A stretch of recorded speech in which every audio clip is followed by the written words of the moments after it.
Oh, yo, yo, yo. What's cracking, homies? I'm sorry, I don't know what that means. We're not doing that.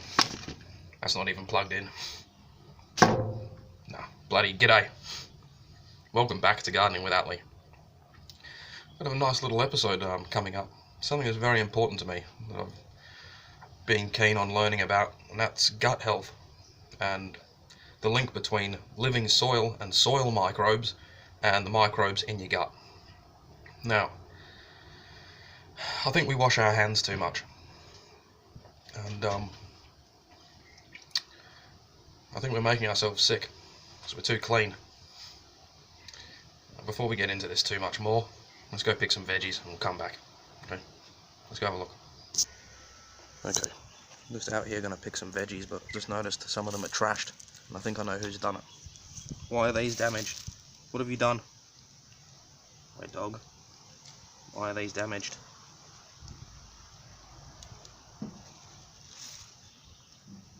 Oh, naughty boy. They were beetroots. They were beetroots. Just fucking wrecked them all. Anyway, I've got some stuff here. This guy. Not sure what that is. Probably not finished growing yet. There's another one there.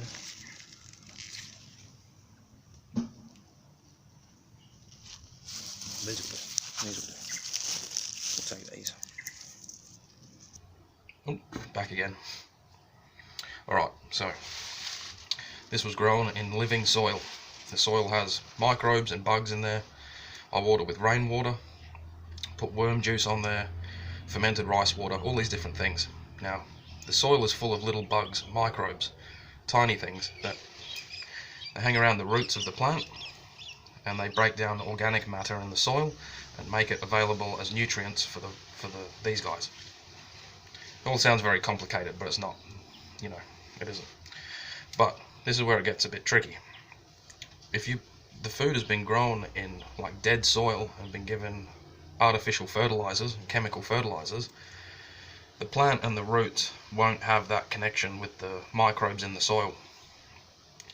And the plants will still grow and they'll look good, but all of that isn't happening. And you know, they're washed very heavily. I'd say wash your veggies, but I think we've been overwashing them. I think we've been overwashing our hands. When your hands get dirty, you know, reminder, the show's not for kids. If your hands are dirty, fuck it. Do you know what I mean? Give them a quick rinse. Even that, I'll just wipe it on my shirt if you're going to eat it. A lovely beetroot, just an old twisty on the shirt. Okay, quite clean, isn't it? Oh well. Hope the little dog didn't piss on this. Even if he has. Wow, strong.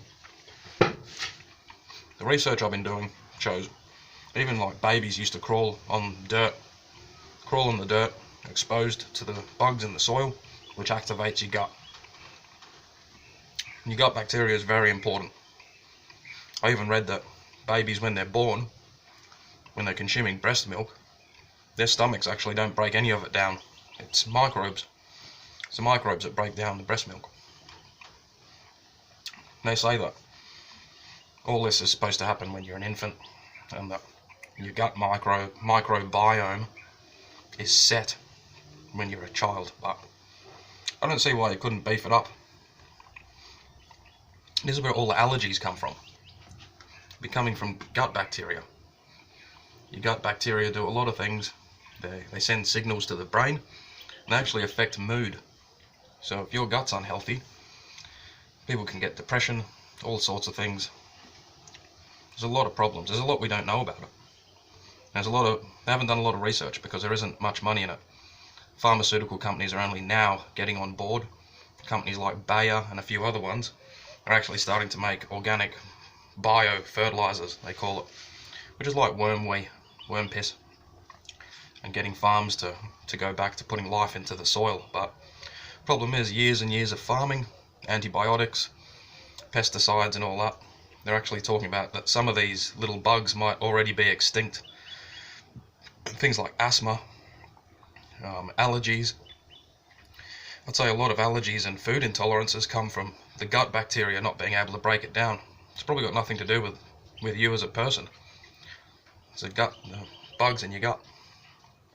So I'd say we're washing our hands too much. Obviously wash your hands if you're going out and you're, in the city and you're touching things. There's a lot of dirty fucking people around, people are sick, whatever, right? But I think if you're in the garden, just try it, don't wash your hands. Be sensible about it though. Don't go fucking putting your hands into cow shit and bloody, oh buddy, come on. But within reason. Need to get our bug microbiome activated again. Maybe everyone will be a lot happier and healthier. It's very important, and if you're interested in it, look it up. Look up gut bacteria. There's a good documentary called It Takes Guts.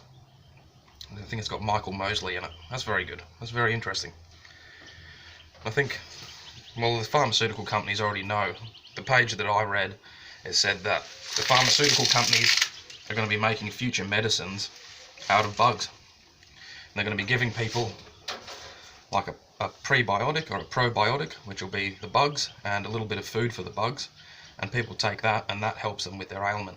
But you don't have to go and pay for it from a pharmaceutical company, or just grow your own vegetables. Get living soil, get some worms, educate yourself. It's not expensive, and just eat out of the garden.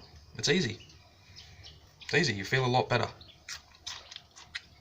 Oh, that's a bit fucking sour. But that's where it is. That's where health is. I think the cure for cancer and everything else is in the yard somewhere. You just got to find it.